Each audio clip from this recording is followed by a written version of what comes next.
तृतीयोऽध्यायः। अर्जुन उवाच ध्यायसि चेत् कर्मणस्ते मता बुद्धिर्जनार्दन तत्किं कर्मणि घोरे मां नियोजयसि केशव। व्यामिश्रेणेव वाक्येन बुद्धिं मोहयसीव मे तदेकं वद निश्चित्य येन श्रेयोऽहमाप्नुयाम्। श्रीभगवानुवाच लोकेऽस्मिन् द्विविधा निष्ठा पुरा प्रोक्ता मया नघ। ज्ञानयोगेन साङ्ख्यानां कर्मयोगेन योगिनां न कर्मणामनारम्भान् नैष्कर्म्यं पुरुषोऽश्नुते न च सन्न्यसनादेव सिद्धिं समधिगच्छति। न हि कश्चित् क्षणम् अपि जातु तिष्ठत्य कर्मकृत् कार्यते ह्यवशः कर्म सर्वः प्रकृतिजैर्गुणैः। कर्मेन्द्रियाणि संयम्य य आस्ते मनसा स्मरन् इन्द्रियार्थान् विमूढात्मा मिथ्याचारः स उच्यते। यस्त्विन्द्रियाणि मनसा नियम्यारभतेऽर्जुन कर्मेन्द्रियैः कर्मयोगम् असक्तः स विशिष्यते। नियतं कुरु कर्म त्वं कर्म ज्यायो ह्यकर्मणः शरीरयात्रापि च ते न प्रसिद्ध्येद कर्मणः। यज्ञार्थात् कर्मणोऽन्यत्र लोकोऽयं कर्मबन्धनः तदर्थं कर्म कौन्तेय मुक्तसङ्गः समाचर। सह यज्ञाः प्रजाः सृष्ट्वा पुरोवाच प्रजापतिः अनेन प्रसविष्यत्वम् एषवोऽस्त्विष्टकामधुक्। देवान् भावयतानेन ते देवा भावयन्तु वः परस्परं भावयन्तः श्रेयः परमवाप्स्यथ। इष्टान् भोगान् हि वो देवा दास्यन्ते यज्ञभाविताः तैर्दत्तानप्रदायैभ्यो यो भुङ्क्तेस्तेन एव सः। यज्ञशिष्टाशिनः सन्तो मुच्यन्ते सर्वकिल्बिषैः भुञ्जते ते त्वघं पापा ये पचन्त्यात्मकारणात्। अन्नात् भवन्ति भूतानि पर्जन्यादन्नसम्भवः यज्ञात् भवति पर्जन्यो यज्ञः कर्मसमुद्भवः।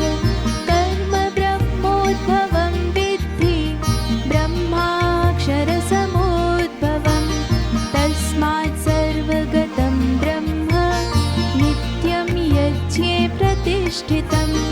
एवं प्रवर्तितं चक्रं नानुवर्तयति हयः अघायुरिन्द्रियारामो मोघं पार्थ स जीवति। यस्त्वात्मरतिरेव स्यात् आत्मतृप्तश्च मानवः आत्मन्येव च सन्तुष्टः तस्य कार्यं न विद्यते। न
ऋषिर्निर्ममो भूत्वा युध्यस्व विगतज्वरः ये मे मतम् इदं नित्यम् अनुतिष्ठन्ति मानवाः श्रद्धावन्तो न सूयन्तो मुच्यन्ते तेऽपि कर्मभिः ये त्वेतदभ्यसूयन्तो नानुतिष्ठन्ति मे मतम् सर्वज्ञानविमूढांस्तान् विद्धि नष्टान् चेतसः सदृशं चेष्टते स्वस्याः प्रकृतिर्ज्ञानवानपि प्रकृतिं यान्ति भूतानि निग्रहः किं करिष्यति इन्द्रियस्येन्द्रियस्यार्थे रागद्वेषौ व्यवस्थितौ तयोर्नावशमागच्छेत् तौ ह्यस्य परिपन्थिनौ श्रेयान् स्वधर्मो विगुणः परधर्मात् स्वनुष्ठितात् स्वधर्मे निधनं श्रेयः परधर्मो भयावहः अर्जुन उवाच अथ केन प्रयुक्तोऽयं पापं चरति पूरुषः अनिच्छन् अपि वार्ष्णेय बलादिव नियोजितः श्रीभगवानुवाच काम एष क्रोध एष रजो गुणसमोद्भवः महाशनो महापाप्मा विध्येनम् इह वैरिणम् धूमेनाव्रियते वह्निर्यथादर्शो मलेन च यथोल्बेनावृतो गर्भः तथा तेनेदमावृतम् आवृतं ज्ञानमेतेन ज्ञानिनो नित्यवैरिणा कामरूपेण कौन्तेय दुष्पूरेणानलेन च इन्द्रियाणि मनोबुद्धिः अस्याधिष्ठानमुच्यते एतैर्विमोहयत्येष ज्ञानमावृत्य देहिनं तस्मात् त्वमिन्द्रियाण्यादौ नियम्य भरतर्षभ पाप्मानं प्रजह्येनं ज्ञानविज्ञाननाशनम् इन्द्रियाणि पराण्याहुः इन्द्रियेभ्यः परं मनः मनसस्तु परा बुद्धिः यो बुद्धेः परतस्तु सः एवं बुद्धेः परं बुद्ध्वा संस्तभ्यात्मानमात्मना जहि शत्रुं महाबाहो कामरूपं दुरासदम् ॐ तत्सदिति श्रीमद्भगवद्गीतासु उपनिषत्सु ब्रह्मविद्यायां योगशास्त्रे श्रीकृष्णार्जुनसंवादे कर्मयोगो नाम तृतीयोऽध्यायः। श्रीकृष्णार्पणमस्तु।